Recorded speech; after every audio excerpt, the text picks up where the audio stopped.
Hello बच्चों, स्वागत है आपका आपके अपने YouTube channel chemistry by Shiv Kumar sir में। और आज हमारा टॉपिक है उप सहसंयोजक यौगिकों के लिए वर्नर सिद्धांत। ये जो वर्नर सिद्धांत है ये स्विस वैज्ञानिक अल्फ्रेड वर्नर ने 1893 ईस्वी में दिया था और इसके लिए इन्हें 1913 ईस्वी में नोबेल पुरस्कार मिला था। तो इन्होंने उपसहसंयोजक यौगिकों के लिए अपने इस सिद्धांत में कुछ पॉइंट दिए थे। वो इस प्रकार हैं। CMA CMI धातु की दो प्रकार की संयोजकता होती हैं। CMA जो है, CMA क्या है? जैसे K4FeCN का होल 6, तो इसमें यही तो है CMA। तो इस CMA की दो प्रकार की संयोजकता होती हैं। एक तो होती है प्राथमिक संयोजकता और एक होती है द्वितीयक संयोजकता। देखिए, प्राथमिक संयोजकता और द्वितीयक संयोजकता। जो प्राथमिक संयोजकता होती है यह धनात्मक होती है, जो वैद्युत संयोजी बंध के रूप में ऋणायन द्वारा संतुष्ट होती है। यानी प्राथमिक संयोजकता वैद्युत संयोजी बंध द्वारा ऋणायन और धातु लिगेंड के बीच में वैद्युत संयोजी बंध से जुड़ी हुई होती है। जब वैद्युत संयोजी बंध से जुड़ी होती है तो इनके बीच में एक आकर्षण बल कार्य करेगा या नहीं करेगा। दूसरी बात, यह CMA की ऑक्सीजन संख्या बताती है और इसे बिंदु रेखा यानी डॉट लाइन द्वारा प्रदर्शित करती हैं। जो द्वितीय संयोजकता होती है यह लिगेंड द्वारा इलेक्ट्रॉन युग्म कर संतुष्ट की जाती है। यानी इसकी जो लिगेंड और CMA के बीच में जो बंध बनता है वह इसकी द्वितीय संयोजकता कहलाती है। और द्वितीय संयोजकता को ये क्या करते हैं, यह समन्वय संख्या होती है किसकी? CMA की। यह CMA की समन्वय संख्या होती है। इसे सतत रेखा यानी सीधी रेखा द्वारा प्रदर्शित करते हैं। दूसरा पॉइंट बताया, यानी पहला क्या था? CMA दो प्रकार की संयोजकता होती है, प्राथमिक संयोजकता, द्वितीय संयोजकता। प्राथमिक संयोजकता जो होती है वो उसकी ऑक्सीकरण संख्या होती है और यह धनात्मक होती है। किसके द्वारा संतुष्ट होती है? ऋणात्मक आयनों के द्वारा। द्वितीय संयोजकता है वो क्या है? लिगेंडों द्वारा संतुष्ट होती है और यह CMA की समन्वय संख्या होती है। सभी CMA में अपनी दोनों प्रकार की संयोजकताओं को संतुष्ट करने की प्रवृत्ति होती है। यानी CMA प्राथमिक और द्वितीयक दोनों संयोजकताओं को संतुष्ट करती है। तीसरा पॉइंट उसने बताया कि प्राथमिक संयोजकता से जुड़े ऋणायनों को कोष्टक के बाहर लिखा जाता है, अतः यह बाह्य क्षेत्र का निर्माण करते हैं। जबकि द्वितीय संयोजकता द्वारा जुड़े अणु या आयन लिगेंड कहलाते हैं। इन्हें कोष्टक के अंदर लिखा जाता है और यह धातु की समन्वय संख्या को दर्शाते हैं। वही बात दोबारा से कह दी उन्होंने। चौथे पॉइंट में उन्होंने बताया कि प्राथमिक संयोजकता अदिशात्मक होती है, इसकी कोई दिशा नहीं होती है, जबकि द्वितीय संयोजकता त्रिविम में एक निश्चित ज्यामितीय विन्यास में होती है। यानी एक निश्चित ज्यामिति होती है उसकी। जैसे अब मैं आपको बताऊं, अगर यदि समन्वय संख्या को कोऑर्डिनेशन नंबर कहते हैं, इसे CN से प्रदर्शित करते हैं। अगर समन्वय संख्या 2 होगी तो इसकी जो ज्यामिति होगी बेटा रेखाकार होगी, सरल रेखा में होगी। अर्थात यहाँ CMA होगी और यहाँ लिगेंड और यहाँ लिगेंड, और इनके बीच में 180 अंश का कोण होगा। ये क्या है? सरल रेखीय ज्यामिति है। क्या है? सरल रेखीय ज्यामिति। अगर और ये संकरण क्या होगा? क्योंकि इसमें दो बंध हैं और दो बंध हैं तो इसमें संकरण कौन सा होगा? एक S और एक P। और यदि समन्वय संख्या 3 हुई, समन्वय संख्या यहाँ कितनी थी? 2। जब समन्वय संख्या 2 है तो ज्यामिति कैसी हो रही है? सरल रेखीय ज्यामिति। और लिगेंड और CMA के बीच में, दोनों लिगेंडों के बीच में आपस में कितने अंश का कोण बन रहा है? 180 अंश का। और क्योंकि इसमें एक सिग्मा बॉन्ड नहीं है, एक ही है, तो संकरण कौन सा हो जाएगा? SP। अब समन्वय संख्या 3 होने पर ज्यामिति कैसी बनेगी? यहां तो आ जाएगा CMA, एक ऊपर, एक इधर और एक इधर। यहाँ लिगेंड आएगा, यहाँ लिगेंड आएगा और यहाँ लिगेंड आएगा। और इनके बीच में, लिगेंडों के बीच में, सभी लिगेंडों के बीच में कोण कितना होगा? 120 अंश का होगा। और इसको हम कहेंगे त्रिकोणीय ज्यामिति। क्या कहेंगे इसे? त्रिकोणीय ज्यामिति। इसे त्रिकोणीय ज्यामिति कहेंगे। आप स्क्रीनशॉट ले लीजिए। ले लिया स्क्रीनशॉट। अब यदि समन्वय संख्या 4 हो, यहां पर हमने कितनी समन्वय संख्या बताई है? समन्वय संख्या 2 और समन्वय संख्या 3। और यदि समन्वय संख्या 4 हो तो क्या होगा? अगर हमारे पास समन्वय संख्या 4 हो तो इसमें दो तरह के संकरण होते हैं। सॉरी, मैंने इसमें संकरण बताया, इसमें एक एस, एक पी, एक पी। संकरण कौन सा हो जाएगा इसमें? संकरण क्या हो जाएगा इसमें? sp2। अगर समन्वय संख्या 4 है, समन्वय संख्या कितनी है? 4। तो समन्वय संख्या 4 में दो प्रकार की ज्यामिति बनती हैं। एक तो ज्यामिति बनेगी कि CMA तो बीच में हो गया और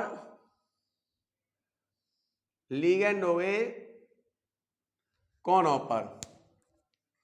यहां पर लिगेंड, यहां लिगेंड, यहां लिगेंड, यहां लिगेंड, और इनके बीच में 90 अंश का कोण होता है। सभी लिगेंडों के बीच में कितने अंश का कोण हुआ? 90 अंश का। और इस संरचना को कहते हैं वर्ग समतलीय।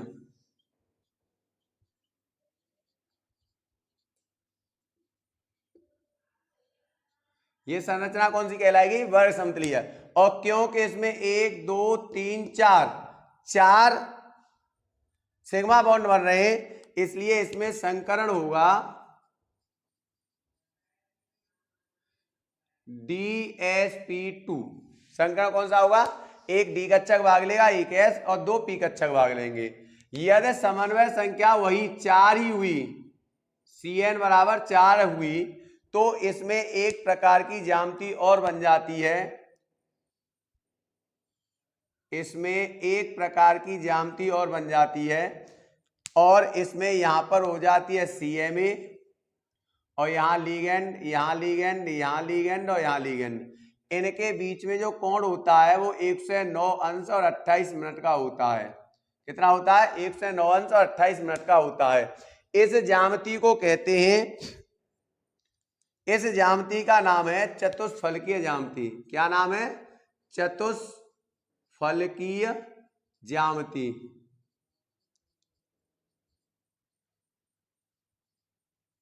या तो इसे चतुष्फलकीय ज्यामिति कह देते हैं, क्योंकि देखिए इसके 4 फलक बन रहे हैं। कौन से फलक हैं? अगर हम चाहें तो देखो, एक यहां से ये मिलाइए और ये मिलाइए, ये एक फलक हो गया। दूसरा फलक यहां से इसे मिलाइए और इसे मिलाइए, दूसरा फलक हो गया। दो फलक इसके पीछे हो जाएंगे। यानी अगर हमारे पास ये 4 है, ये इस प्रकार की ज्यामिति होती है। देखिए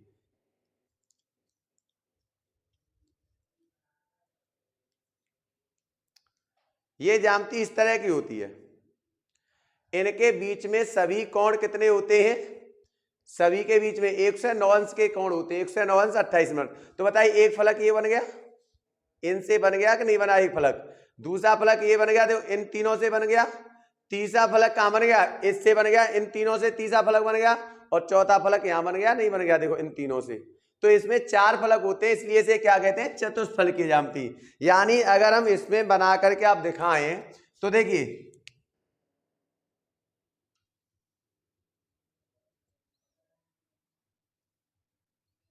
क्या ये एक फलक नहीं है? एक किनारा नहीं है, दूसरा किनारा ये नहीं हो गया, ये दूसरा किनारा हो गया, तीसरा पीछे की ओर हो गया, और चौथा किनारा देखो ये हो गया,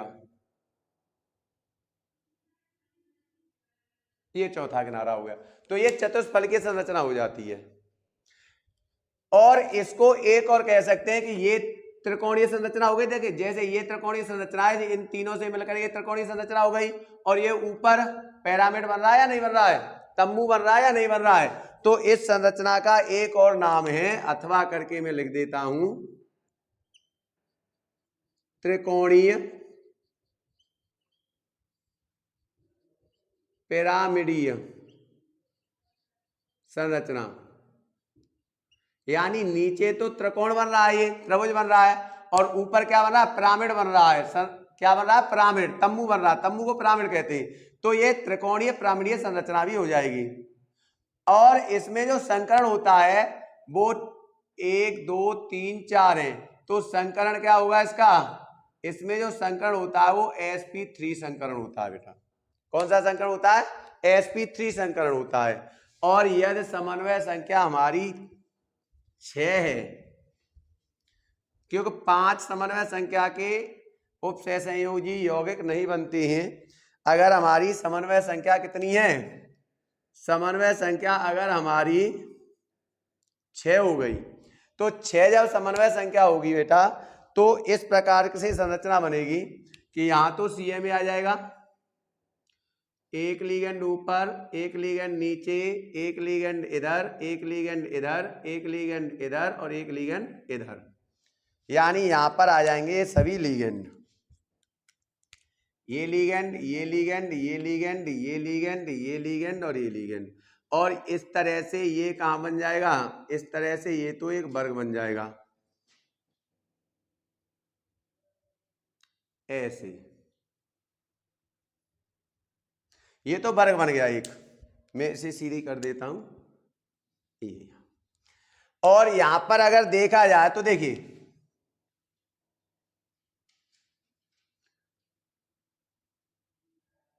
ये एक फलक बन गया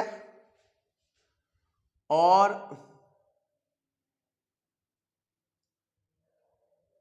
ये दूसरा फलक बन गया। देखो, एक इधर दिखाई दे रहा है, एक ये दिखाई दे रहा है, एक इधर ये दिखा रहा है, एक पीछे वाला। तो 4 फलक तो ऊपर हो गए।